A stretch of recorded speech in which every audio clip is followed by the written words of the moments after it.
হিনা খান ছোট পর্দার অভিনেত্রীদের মধ্যে সাজ পোশাক নিয়ে চর্চায় থাকেন তিনি। সমাজ মাধ্যমে অনুগামীর সংখ্যায় তিনি পাল্লা দেন বলিউড নায়িকাদের। এহেন হিনা সম্প্রতি ইনস্টাগ্রামে লেখেন, আমাদের এই গল্পের শেষ নেই, লড়াই যত কঠিন হোক, যে যোদ্ধা জীবন তাকে চমক দেবেই, আল্লাহর উপরেই সব ছেড়ে দিলাম। হিনা খান স্তন ক্যান্সারে আক্রান্ত। সোশ্যাল মিডিয়ায় নিজেই পোস্ট করে জানিয়েছেন সে কথা। বলিউডের মহিমা চৌধুরী, তাহিরা কাশ্যপ থেকে শুরু করে হলিউডের অ্যাঞ্জেলিনা জোলি, ক্যাথি বেটস সহ অনেকেই স্তন ক্যান্সারে আক্রান্ত। পরিসংখ্যান বলছে বর্তমানে আমাদের দেশের প্রতি ৮ জনের মধ্যে একজন স্তন ক্যান্সারে আক্রান্ত।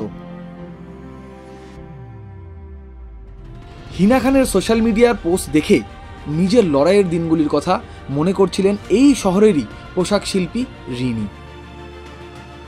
৩ বছর আগে এই মারণ রোগের সঙ্গে লড়াই করে জীবনে ফিরেছেন তিনি।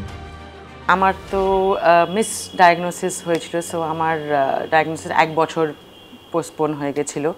So by the time I knew it had already become stage 3। Genetic হিস্ট্রিও থাকতে পারে বা স্পোরাডিক্যাল হতে পারে, like for my case I would say sporadic, মানে আদারওয়াইজ আমার ফ্যামিলিতে ওরকম কারোর ক্যান্সার নেই। 7 hours মতন সার্জারি হয়েছিল, and obviously as you know the কিমোথেরাপির journey is very painful, not only because the effects of the medicines that are there on your body physically, but also emotionally, mentally as well. Actually প্রথমে সবাই খুব ভয় পেয়ে যায়, cancer শুনলেই সবাই প্রথম ইজ লাইক, সবসময় এক্সট্রিমটা ভাবা হয় যে ক্যান্সার হলেই এই বোধহয় মৃত্যু, আর ইউনো আর কিছু করার নেই, but that is not true, I would সে।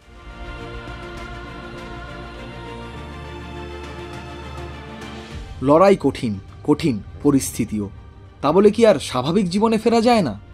নতুন করে নিজের ব্যবসায় মন দেওয়া রিনি জানালেন, ফেরার পথটা কঠিন ঠিকই, তবে অসম্ভব নয়। ক্যান্সার হলে এটা আপনাদের ট্রিটমেন্ট, এরকম চুল পড়ে যাবে, মানে you lose your facial hair as well as an eyebrows and eye lashes and everything. আমাকেও যখন প্রথম বলেছিল চুল চলে যাবে, আমি ভীষণ মানে upset, obviously I had tears and I was like, তারপরে ভাবলাম, and ডক্টর বলল এটা কিন্তু টেম্পোরারি, যে কোনো মানুষের জন্য কেমন দেখতে ভীষণ ইম্পর্টেন্ট, তার ভ্যানিটির মধ্যে চুল, বডি কেমন খুব ইম্পর্টেন্ট। তো ডিপেন্ডিং অন কীরকম আপনার সার্জারি হয়েছে আর কতটা করতে হয়েছে।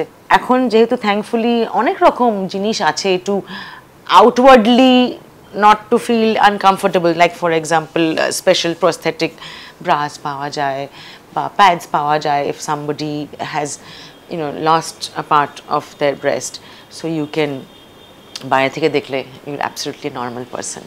এখন I would say আমার 2 বছর হয়ে গেছে, এখন আমার মনে হয় যে that this whole thing has made me a different person. Yes, I am scarred, but I am different, and I have gone through something in life and it has taught me a lot of things. সম্ভব বলছেন চিকিৎসক অগ্নিমিত্রা গিরি সরকারও। দীর্ঘদিন ধরে তিনি কাজ করছেন cancer জয়ীদের মানসিক স্বাস্থ্য নিয়ে। সচেতনতা ও মনের জোরেই অসাধ্য সাধন সম্ভব মনে করেন অগ্নিমিতা।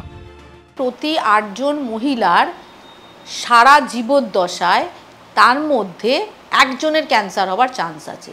অর্থাৎ আমার ঘরে যদি দেখা যায় 80 জন মহিলা রয়েছে, তার মধ্যে তার মানে 10 জন মহিলার তার জীবদ্দশায় ক্যান্সার হওয়ার সম্ভাবনা রয়েছে। কিন্তু মানুষের কি হয়, যারা জেনারেল পাবলিক, তারা যখন নিজের ক্যান্সারটা শোনে, প্রথম স্টিগমা তার হয় আমি তো কোনো জীবনে অন্যায় করিনি, তাহলে আমার কেন ক্যান্সার হলো। ক্যান্সার কিংবা কোনো অসুস্থতা কারোর অন্যায় করার জন্য নয়। সেকেন্ড তার প্রবলেমটা আসে যে আমি যদি কাউকে বলি আমার ক্যান্সার হয়েছে, সে কিন্তু বাকি মানে বাকি এনভায়রনমেন্টে আমাদের যে সমাজে যারা লোকেরা রয়েছে তারা কিন্তু করুণার চোখে দেখে, আর তো কদিন ওনার তো ক্যান্সার হয়েছে। এইটাও কিন্তু ঠিক না।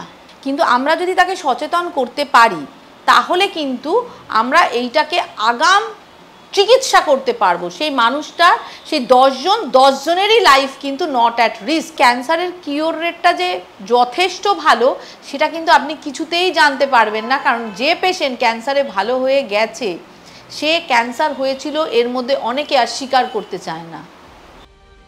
স্তন ক্যান্সার নির্ণয়ের ক্ষেত্রে চাবিটি কিন্তু থাকে আক্রান্তের হাতেই। 30 পেরোলেই আত্মপরীক্ষা জরুরি। কিভাবে করবেন এই আত্মপরীক্ষা?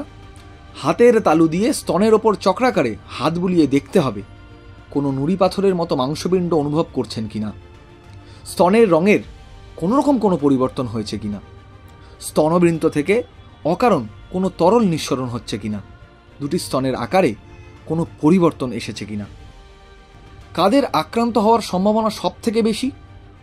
পরিসংখ্যান বলছে বয়স যত বাড়ে ততই স্তন ক্যান্সারের ঝুঁকি বাড়ে। এখন যাদের বয়স 30 থেকে 40-এর মধ্যে আক্রান্ত হওয়ার সম্ভাবনা তাদের সব থেকে বেশি। অপরিকল্পিত জীবনযাত্রা এই রোগের অন্যতম কারণ। পরিবারে ক্যান্সারের ইতিহাস থাকলে আক্রান্ত হওয়ার আশঙ্কাও বাড়ে। খাওয়া দাওয়ার অনিয়ম, ধূমপানও এই রোগের অন্যতম একটি কারণ। ওবেসিটি অর্থাৎ যাদের ওজন বেশি এই রোগে আক্রান্ত হতে পারেন তারাও। It is a pandemic now, এবং across all sexes breast cancer is the commonest cancer, অর্থাৎ ছেলে এবং মেয়ে মেশালে। পশ্চিমবঙ্গ বা ভারতবর্ষের পরিসংখ্যান হচ্ছে 12% টোটাল ক্যান্সারের মধ্যে 12% হচ্ছে ব্রেস্ট ক্যান্সার।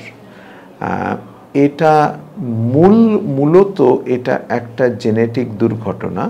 সব ক্যান্সারই একটা জেনেটিক দুর্ঘটনা, এবং এই জেনেটিক দুর্ঘটনার প্রধান কারণ হচ্ছে লাইফস্টাইল। সুতরাং এটাকে ডাইরেক্টলি একটা lifestyle disorder producing genetic mutation এটাও আখ্যা দেওয়া যেতে পারে। আর ছেলে এবং মেয়ে দুজনেরই ব্রেস্ট ক্যান্সার হতে পারে।